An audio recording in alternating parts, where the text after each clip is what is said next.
Assalamualaikum warahmatullahi wabarakatuh. Perkenalkan, nama saya Sri Rahayu, jurusan PG PAUD Universitas Islam Makassar.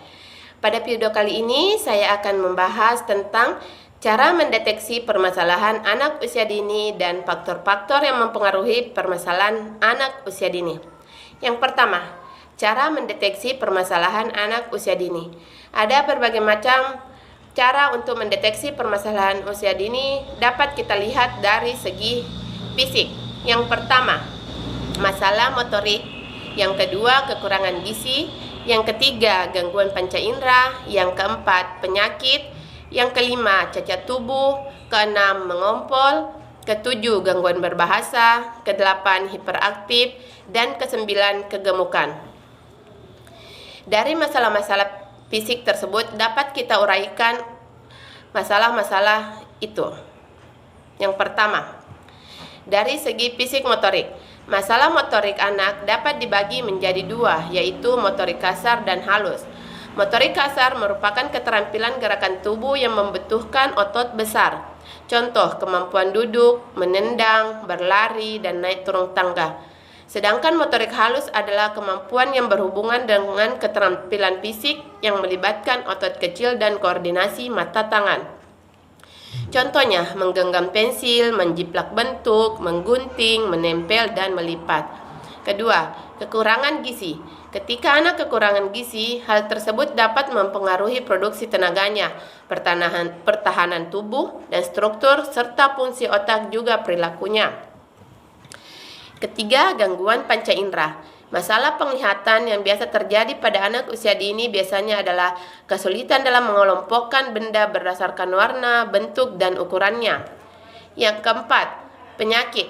Penyakit yang dimaksud antara lain batuk, pilek, demam, diare, radang, cacar, dan campak. Kelima, cacat tubuh. Efek dari ketidaksempurnaan yang tidak sama seperti pada anak pada umumnya, sehingga mereka merasa malu dan rendah hati. Keenam, mengompol. Mengompol dianggap sebagai gangguan jika terjadi pada buah hati berusia 3 tahun. Hal ini dikarenakan anak usia dini seharusnya sudah bisa buang air kecil di kamar mandi. Ketujuh, gangguan berbahasa. Diawali dari ketidakmampuan mendengar dan memahami bahasa lisan yang diucapkan orang di sekitarnya. Contoh gangguan berbahasa yang dialami antara lain keterlambatan berbicara, gagap, dan cadel. Kedelapan, hiperaktif. Hiperaktif merupakan sebuah masalah yang memiliki ciri-ciri keaktifan berlebihan yang mengakibatkan anak sulit memusatkan pusat perhatian di waktu tertentu dan sulit mengendalikan diri. Kesembilan, kegemukan. Berat badan yang berlebihan pada anak bisa membatasi ruang geraknya. Hal ini dikarenakan buah hati harus menopang beban tubuhnya ketika melakukan aktivitas. Selain dari masalah fisik, adapun masalah-masalah yang dapat kita lihat dari permasalahan anak usia dini dari segi eksternal. Yang pertama, keinginan yang tidak terpenuhi. Kedua, kesalahan pola asuh. Ketiga, ruang lingkup pergaulan terbatas. Keempat, tekanan dari orang sekitar. Kelima, aturan rumah yang terlalu keras dan longgar. Keenam, terlalu dimanjakan. Pembahasan kedua yaitu faktor-faktor yang mempengaruhi permasalahan anak usia dini. Penyebab yang ditimbulkan dari faktor psikis dan sosial antara lain. Pertama, kecerdasan. Kedua, ingatan. Ketiga, perasaan. Dan keempat, kemauan.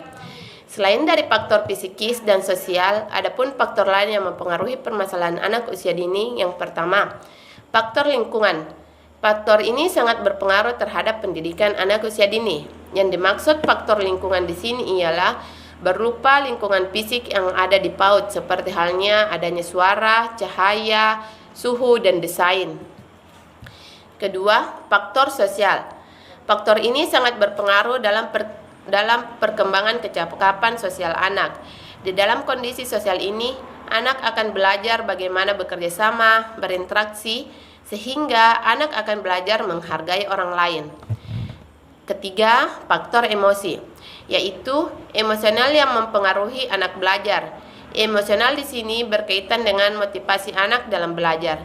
Ketika anak memiliki emosi yang bagus, dia akan semangat dalam belajar, dan ketika mereka sedang dalam emosi yang tidak bagus, anak usia dini cenderung tidak mau untuk diajak. Keempat, faktor fisik. Anak dalam mengikuti pembelajaran, anak memerlukan kesiapan fisik yang cukup baik untuk belajar.